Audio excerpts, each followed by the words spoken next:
토요 새벽 예배를 시작하도록 하겠습니다. 오늘 우리에게 주신 하나님의 말씀은 열왕기하 6장 24절부터 7장 2절까지의 말씀입니다. 그러면 찾으신 줄 알고 제가 읽도록 하겠습니다. 이후에 아람 왕 벤헤닷이 그의 온 군대를 모아 올라와서 사마리아를 에워싸니 아람 사람이 사마리아를 에워싸므로 성중이 크게 줄여서 나귀 머리 하나에 은 80세겔이요 비둘기 똥 4분의 1갑이 은 5세겔이라 하니 이스라엘 왕이 성 위로 지나갈 때에 한 여인이 외쳐 이르되 나의 주 왕이여 도우소서. 왕이 이르되 여호와께서 너를 돕지 아니하시면 내가 무엇으로 너를 도우랴. 타작마당으로 말미암아 하겠느냐 포도주 틀로 말미암아 하겠느냐 하니라. 또 이르되 무슨 일이냐 하니 여인이 대답하되 이 여인이 내게 이르기를 내 아들을 내놓아라. 우리가 오늘 먹고 내일은 내 아들을 먹자 하매 우리가 드디어 내 아들을 삶아 먹었더니 이튿날에 내가 그 여인에게 이르되 내 아들을 내놓아라. 우리가 먹으리라 하나 그가 그의 아들을 숨겼나이다 하는지라. 왕이 그 여인의 말을 듣고 자기 옷을 찢으니라. 그가 성 위로 지나갈 때에 백성이 본즉 그의 속살에 굵은 배를 입었더라. 왕이 이르되 사밧의 아들 엘리사의 머리가 오늘 그의 몸에 붙어 있으면 하나님이 내게 벌 위에 벌을 내리실지로다 하니라. 그때에 엘리사가 그의 집에 앉아 있고 장로들이 그와 함께 앉아 있는데 왕이 자기 처소에서 사람을 보냈더니 그 사자가 이르기 전에 엘리사가 장로들에게 이르되 너희는 이 살인한 자의 아들이 내 머리를 베려고 사람을 보내려는 것을 보느냐. 너희는 보다가 사자가 오거든 문을 닫고 문 안에 들이지 말라. 그의 주인의 발소리가 그의 뒤에서 나지 아니하느냐 하고 무리와 말을 할 때에 그 사자가 그에게 이르니라. 왕이 이르되 이 재앙이 여호와께로부터 나왔으니 어찌 더 여호와를 기다리리요. 엘리사가 이르되 여호와의 말씀을 들을지어다. 여호와께서 이르시되 내일 이맘때에 사마리아 성문에서 고운 밀가루 한 스아를 한 세겔로 매매하고 보리 2스아를 한 세겔로 매매하리라 하셨느니라. 그때 왕이 그의 손에 이지하는 자 곧 한 장관이 하나님의 사람에게 대답하여 이르되 여호와께서 하늘에 창을 내신들 어찌 이런 일이 있으리요 하더라. 엘리사가 이르되 내가 내 눈으로 보리라. 그러나 그것을 먹지는 못하리라 하니라. 아멘. 오늘의 말씀은 이스라엘의 수도 사마리아가 아람의 군대에게 에워싸움을 당한 모습으로 시작되고 있습니다. 이는 지난 말씀에서 엘리사를 죽이기 위해 아람의 왕이 군사들을 보내었으나 아무런 해도 입히지 못한 채 다시 아람으로 돌아갔던 그 군사들의 모습과는 너무나 상반된 모습을 우리에게 보여주고 있습니다. 갑작스러운 변화의 원인은 아람의 군사들이 엘리사를 해치지도 못했으면서 전쟁 중인 이스라엘의 왕으로부터 잔치까지 받아서 돌아온 그 일과 아람으로부터 파송되다 돌아온 그 귀환한 군사들이 두려움에 떨며 자신들이 경험했던 일과 하나님에 대한 간증을 나누는 것에 대해 아람의 왕이 큰 수치를 입게 되었기 때문입니다. 이러한 배경으로 인하여 북이스라엘의 수도 사마리아는 아람의 군사들로 인해 둘러싸임을 당하게 된 것입니다. 그로 인해 이스라엘의 상황은 날로 악해져만 가고 있었습니다. 얼마나 이 상황이 악화되었는가 하니 25절의 말씀에서는 우리에게 이렇게 말해줍니다.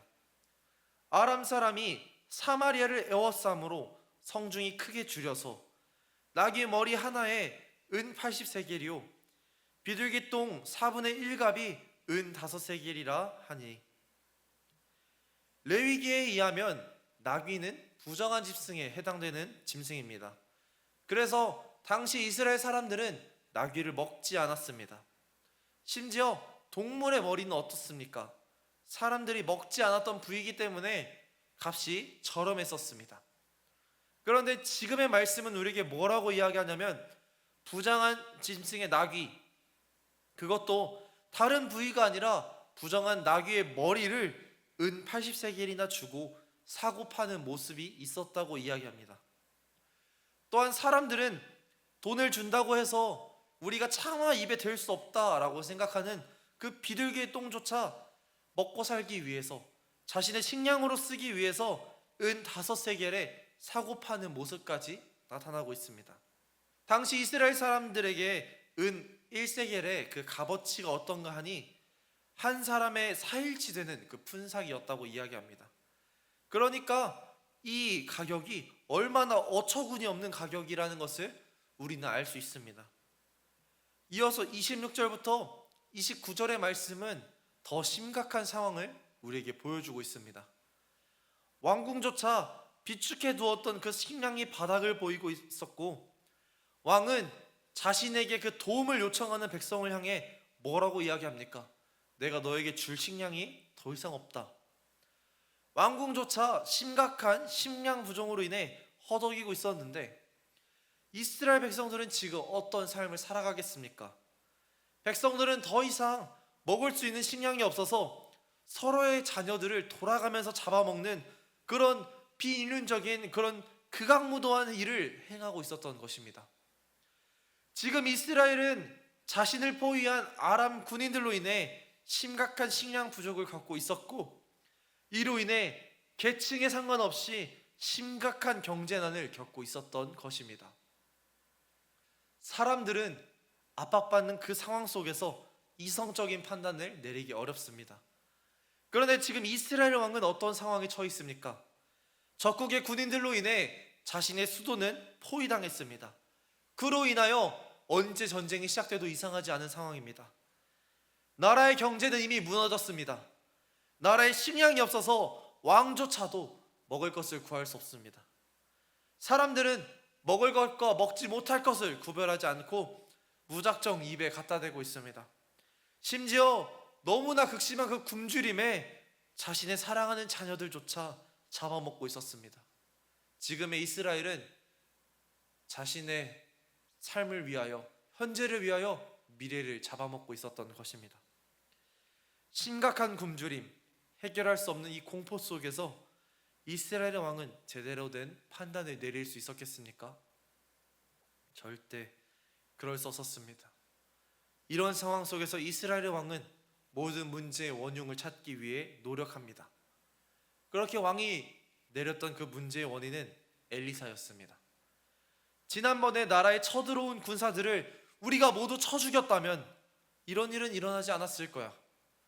아니면 아람의 왕 베나닷이 엘리사의 죽음을 원해서 쳐들어왔었을 때 우리가 그냥 돌려보냈으니까 이제 우리가 먼저 엘리사의 목을 그에게 갖다 준다면 이 전쟁은 해결될 거야. 왕은 이러한 잡생각으로 인해, 잘못된 생각들로 인해 엘리사를 죽일 결단을 내리게 됩니다. 만약 그렇지 아니하면 하나님께서 자신에게 벌을 내리실 것이라고 단언하며 판단을 이행하기 시작합니다. 이처럼 잘못된 신앙, 잘못된 판단은 하나님을 오해하게 만듭니다. 그러나 이 모든 고난의 원인은 하나님께서 이스라엘을 보호하고 계셨던 자신의 손을 거두셨기 때문에 일어난 일이었습니다. 하나님은 이스라엘의 왕이 하나님께 회개하고 다시 순종의 길을 걸어가길 원하셔서 자신의 손을 거두셨습니다. 그러나 그는 자신의 눈앞에 펼쳐진 이 참담한 상황 속에서 회개하지 않았습니다. 오히려 그 원인을 잘못된 곳에서 찾아 자신에게 향하는 분노와 원망을 엘리사에게 돌리고 말았습니다. 우리도 사리분별이 되지 않은 이런 긴급한 상황을 마주하게 되었을 때 똑같이 행할 수 있습니다. 지금 내가 처한 상황의 원인이 다른 곳에 있다고 생각하며 그 타겟을 돌리기 바쁠 뿐입니다. 하지만 우리가 참된 그리스도인이라면 어떤 고난을 마주하였을 때 그 원인을 올바르게 찾아야만 합니다. 세상에는 두 가지 고난이 있습니다. 먼저 첫 번째 고난은 오늘의 말씀에서처럼 하나님께서 내리신 그 심판으로 인한 고난이 있습니다. 우리가 이런 심판을 마주하게 되었을 때 내가 나아가고 있는 방향과 삶을 기도와 말씀으로 돌아보아야 합니다. 그리고 하나님께 회개하며 자신의 뜻을 돌이켜야만 합니다. 그러나 다른 한 가지, 이 고난은 죄와 상관없이 늘 찾아오는 그런 고난입니다. 일종의 자연재해와 같은 그런 고난입니다. 우리가 알 수 없는 여러 가지 복합적인 요인들로 인해 그것이 혼합하여 우리를 찾아오게 된 고난인 것입니다. 믿음인 좋은 성도에게, 연약한 성도에게, 불신자에게 모두 동일하게 찾아오는 것이 이 고난인 것입니다. 우리가 이러한 고난을 마주하게 되었을 때 해야 할 것은 간단합니다. 하나님의 뜻을 구하고 하나님을 따라 나아가는 것입니다. 우리는 현재의 고난이 하나님으로부터 온 심판인지 우연으로부터 나타난 그 심판인지 우리는 분간할 수 없습니다. 사람의 눈에는 지금이 가장 중요하게 여겨지고 눈앞에 보이는 이것이 전부라고만 생각이 됩니다. 그렇게 우리는 고난을 보며 무조건적으로 죄와 연결시켜서는 안 되는 것입니다. 왜냐하면 그것이 하나님께서 내리신 심판이 아닐 수도 있기 때문이죠. 그래서 우리는 하나님께 기도하며 문제에 대해서 알아야만 하는 것입니다. 쉽게 판단해서는 안 되는 것입니다. 우리가 하나님께 기도하고 그 뜻을 알을 때 하나님께서는 우리가 나아갈 길을 알려주실 것입니다. 이스라엘의 왕은 회개하지 않았습니다. 돌이키지 않았습니다. 그러나 지금 이 문제를 엘리사를 죽이면 된다고, 모두가 해결될 거라고 생각했습니다. 하지만 하나님은 엘리사를 통해 분명하게 말씀하셨습니다. 내일 이맘때에 사마리아 성문에서 고운 밀가루 한 스아를 한 세겔로 매매하고 보리 두 스아를 한 세겔로 매매하리라 하셨느니라. 우리의 인생에 내일을 알고 살아가는 사람은 없습니다. 지금 당장 힘들어서 모든 것이 끝난 것처럼 보이는 그런 순간에서도 더 이상 내일이 바라보이지 않는, 더 이상 희망이 없는 것처럼 보이는 그런 순간에서도 하나님을 의지하며 나아가기 소망합니다. 하나님께서는 아무도 미래를 장담할 수 없는 그 순간에 내일이면 이 모든 굶주림이 끝을 맞이할 것이다 라고 말씀해 주셨습니다. 우리의 인생에 막막한 어둠이 있다면 기도하기 원합니다. 하나님께서는 그 어둠 가운데 가로등을 세워주실 것입니다. 우리의 인생에 막다른 길이 있다면 기도합시다. 하나님께서는 반대편에서 터널을 뚫으며 우리에게 다가오고 계십니다. 우리의 인생에 좌절이 있다면 기도합시다. 하나님께서 넘어진 자를 다시 일으켜 주실 것입니다. 하나님은 절대 믿음의 자녀를 혼자 두지 않습니다. 지금 내가 혼자 있는 것처럼 느껴진다면, 내 눈앞이 어두워서 아무것도 바라볼 수 없다면 그것은 지금 내가 하나님을 바라보고 있지 못하기 때문입니다. 내가 땅만 보고 있기 때문에 하나님을 볼 수 없는 것입니다. 우리가 기도할 때 하나님의 놀라운 기적은 다시 시작됩니다. 그러니 더 이상 힘이 나지 않는 그런 순간에 내가 쥐고 있는 것들을 다 내려놓고 하나님의 손을 더욱 강하게 부여잡기 원합니다. 우리가 하나님의 손을 더욱 강하게 붙잡아야 할 때 그곳이 바로 고난의 시기입니다. 언제나 하나님을 의지하며 나아가며 하나님을 꼭 붙잡고 나아가는 우리 모든 구리지구촌 성도가 되기를 예수님의 이름으로 기도하겠습니다.